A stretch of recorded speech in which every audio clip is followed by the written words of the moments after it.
Assalamualaikum warahmatullahi wabarakatuh. Selamat pagi teman-teman semua. Kami dari kelompok 1 akan mempresentasikan hasil diskusi kelompok kami mengenai konsep-konsep dasar akuntansi manajemen. Sebelumnya izinkan saya untuk memperkenalkan anggota-anggota dari kelompok 1. Dengan saya sendiri, Juniarta Francisca Huta Barat, NPM 1910104035. Kedua, Mai Hermita Wulandari dengan NPM 1910104003. Ketiga, Adisa Nurafia Rama dengan NPM 1910104074. Dan yang terakhir, Krisnanda Kurnia Putranto dengan NPM 1910104124. Biaya adalah kas atau nilai setara kas yang dikorbankan untuk mendapatkan barang atau jasa yang diharapkan memberi manfaat pada saat ini atau di masa depan. Pada perusahaan yang berorientasi pada laba, manfaat masa depan biasanya berarti pendapatan. Memahami biaya berarti harus betul-betul mengetahui biaya dari suatu objek biaya.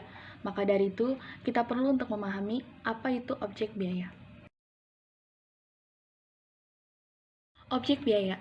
Objek biaya dapat berupa apapun seperti pelanggan, departemen, proyek, aktivitas, dan lainnya yang digunakan untuk mengukur dan membebankan biaya.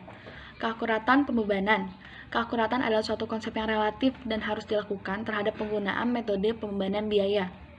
Tujuannya adalah untuk mengukur dan membebankan biaya dari sumber daya yang dikonsumsi objek biaya sebaik mungkin. Pembebanan biaya yang terdistorsi dapat menghasilkan keputusan yang salah dan evaluasi yang buruk. Ketelusuran. Ketelusuran adalah kemampuan membebankan biaya pada objek biaya dengan cara yang layak secara ekonomi berdasarkan hubungan sebab akibat. Semakin besar biaya yang dapat ditelusuri pada objek biayanya, maka semakin akurat pembebanan biayanya.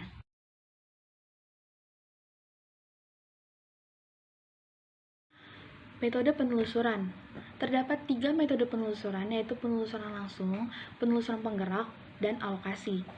1. Penelusuran langsung adalah suatu proses pengidentifikasian dan pembebanan biaya yang berkaitan secara khusus dan fisik dengan suatu objek. Penelusuran ini biasa paling sering dikerjakan melalui pengamatan fisik. Kedua, penelusuran penggerak adalah penggunaan penggerak untuk membebankan biaya pada objek biaya.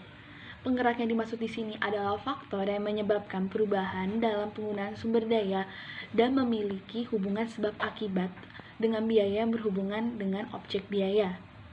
Ketiga, alokasi. Karena tidak terdapat hubungan sebab akibat, maka pengalokasian biaya tidak langsung didasarkan pada kemudahan atau beberapa asumsi yang berhubungan. Saya akan menjelaskan tentang produk berwujud dan tidak berwujud. Produk berwujud yaitu barang yang dihasilkan dengan mengubah bahan baku melalui tenaga kerja dan penggunaan modal seperti pabrik, lahan, dan mesin. Contohnya televisi, mobil, komputer, peralatan, dan lain-lain. Sedangkan produk tidak berwujud yaitu produk yang tidak bisa dilihat dan diraba. Untuk itu maka produk jasa merupakan perbuatan penampilan atau sebuah usaha jasa. Jasa juga diproduksi dengan menggunakan tenaga kerja dan memasukkan modal. Hasilnya dalam bentuk fisik atau konstruksi yang biasanya dikonsumsi pada saat yang sama dengan waktu yang dihasilkan. Produk tidak berwujud atau jasa yaitu ada tidak berwujud, tidak tahan lama, tidak dapat dipisahkan, tidak selalu sama. Tidak berwujud, pembeli jasa tidak dapat melihat, merasakan, mendengar, atau mencicipi suatu jasa sebelum jasa tersebut dibeli. Tidak tahan lama, jasa tidak dapat disimpan untuk kegunaan masa depan oleh pelanggan. Tidak dapat dipisahkan, produsen dan pembeli jasa harus melakukan kontak langsung saat terjadi pertukaran. Tidak selalu sama, terdapat peluang variasi yang lebih besar pada penyelenggaraan jasa daripada produksi jasa.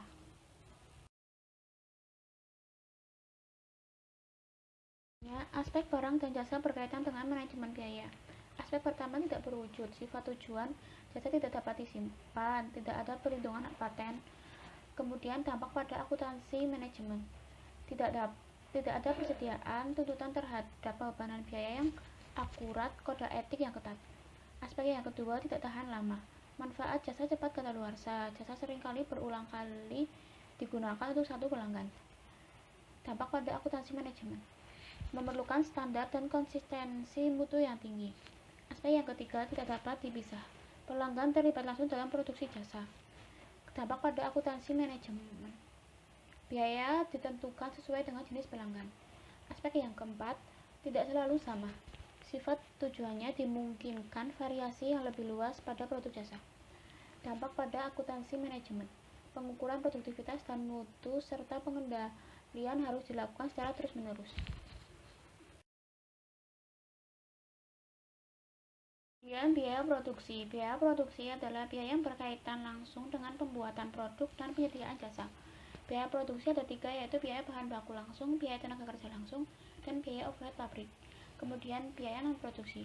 Biaya yang berkaitan dengan fungsi desain, pengembangan, pemasaran, distribusi, layanan pelanggan, dan administrasi umum. Biaya non-produksi yaitu ada biaya penjualan dan administrasi, dan biaya utama dan konversi. Cara menyusun laporan keuangan perusahaan jasa. Yang pertama, menentukan laporan keuangan utama perusahaan jasa. Komponen utama dalam membuat laporan keuangan perusahaan jasa seperti laporan neraca, laporan laba rugi, laporan perubahan modal, dan laporan arus kas.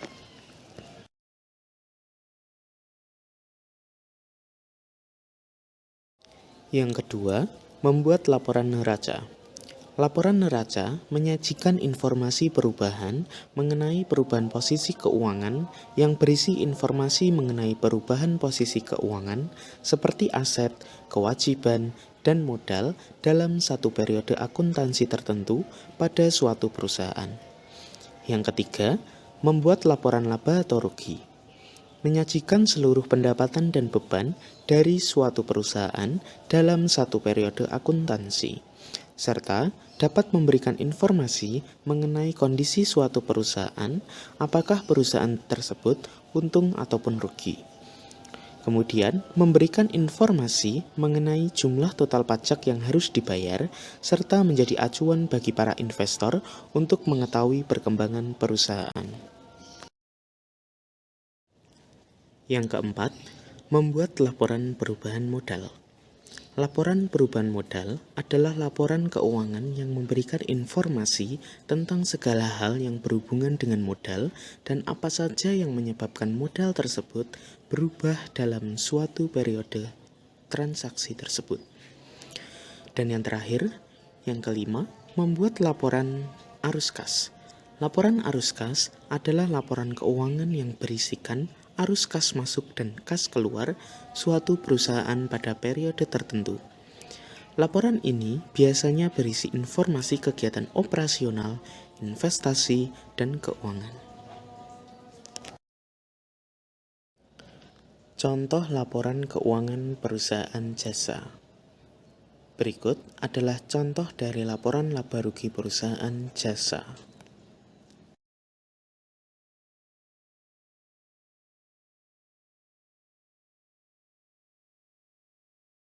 Kemudian, ini adalah contoh dari laporan perubahan modal perusahaan jasa.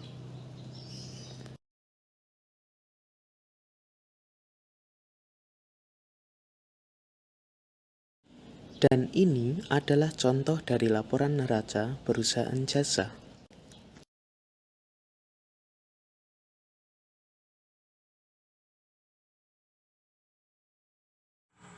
Laporan harga pokok produksi. Aktivitas kegiatan yang diutamakan oleh perusahaan manufaktur adalah produksi, sehingga adanya biaya produksi yang muncul akan diketahui menjadi harga pokok produksi.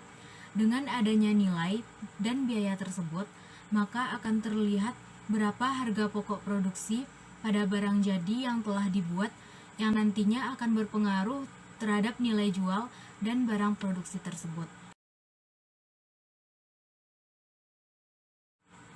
Selanjutnya ada laporan keuangan perusahaan manufaktur. Pada laporan keuangan perusahaan manufaktur, terdapat beberapa komponen barang persediaan dan pembelian, seperti pembelian, persediaan bahan baku, persediaan saat proses produksi, bahan pendukung, persediaan barang jadi, sampai hingga laporan harga pokok penjualan dan perhitungan akuntansi biaya. Jenis-jenis laporan keuangan perusahaan manufaktur yaitu ada laporan HPP, laporan laba rugi, laporan neraca, dan laporan perubahan modal. Selanjutnya yaitu ada contoh dari pembuatan laporan harga pokok produksi pada PT Cahaya Kemilau.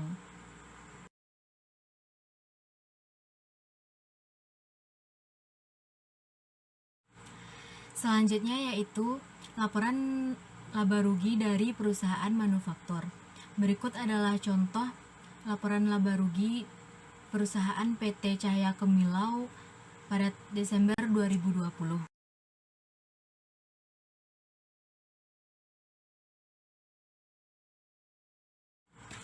Dan laporan neraca perusahaan manufaktur.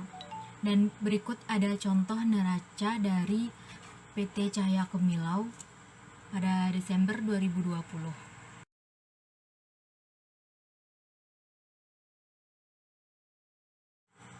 Laporan perubahan modal. Dan berikut adalah contoh laporan perubahan modal pada PT Cahaya Kemilau Desember 2020.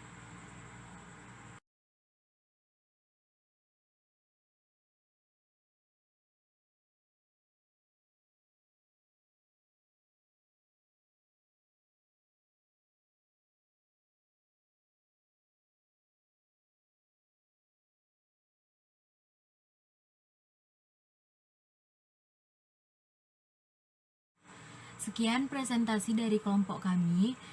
Terima kasih atas perhatiannya, dan jika terdapat kekurangan ataupun kesalahan, mohon diberi banyak maaf. Jika ada teman-teman yang ingin bertanya ataupun menanggapi, kami persilahkan. Assalamualaikum warahmatullahi wabarakatuh.